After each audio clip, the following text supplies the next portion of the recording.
Now today, class 11, I am going to deliver a lecture on the limitation of Bohr Atomic Model. Last time we studied about the postulates or the assumption of Bohr Atomic Model.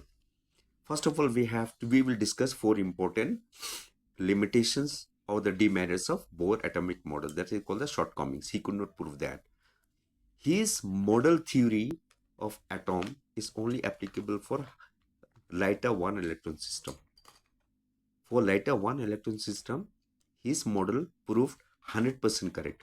But for higher atomic elements, his theory could not be applied at all because it failed miserably.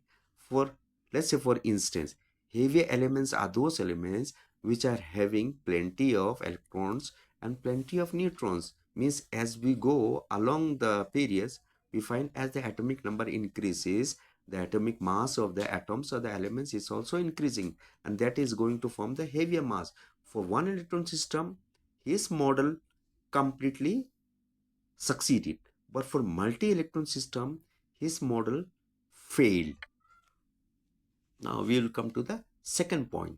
He failed to explain the Zeeman effect. Let's try to understand what is the Zeeman effect. Okay, Zeeman effect means, see here,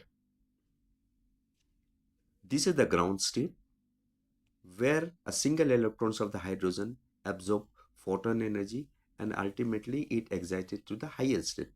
You consider this one as a higher energy state and this as a lower energy state. So the electron will try to stay it there. यहाँ पर रहना चाहता है क्योंकि ground state में energy कम होता है.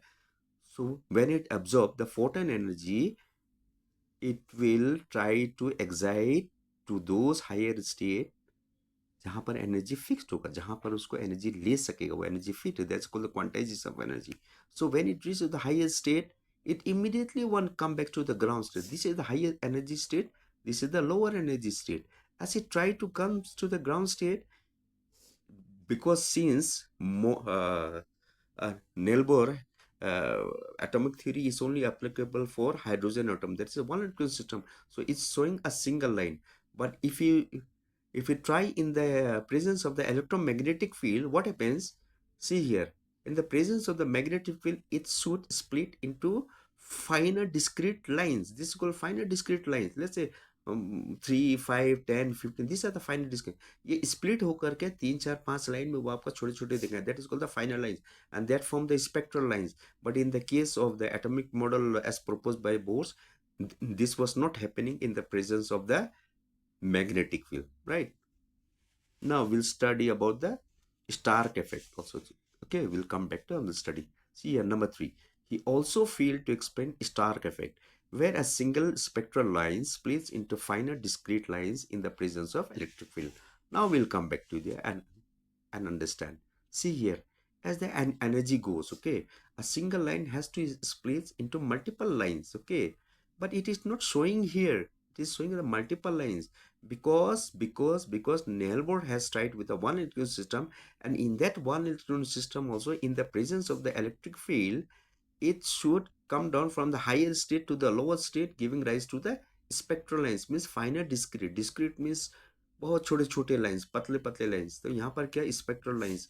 सो it should give like this और spectral lines, it form the spectrum. So ultimately वो आपका इलेक्ट्रिक फील्ड में भी नहीं दिखा रहा है और वो आपका मैग्नेटिक फील्ड में भी नहीं दिखा रहा है, जबकि it should have been thrown to the 3 lines splitted for 1 line. It was not showing. So then the ground, these are the ground state, okay, where the spectral lines always form in the ground state, like in a particular state of the grounds. And this also should be on the ground state, the spectral lines.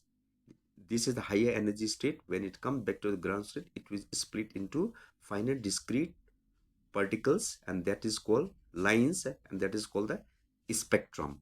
Now, well, we'll come to the last point, very important point.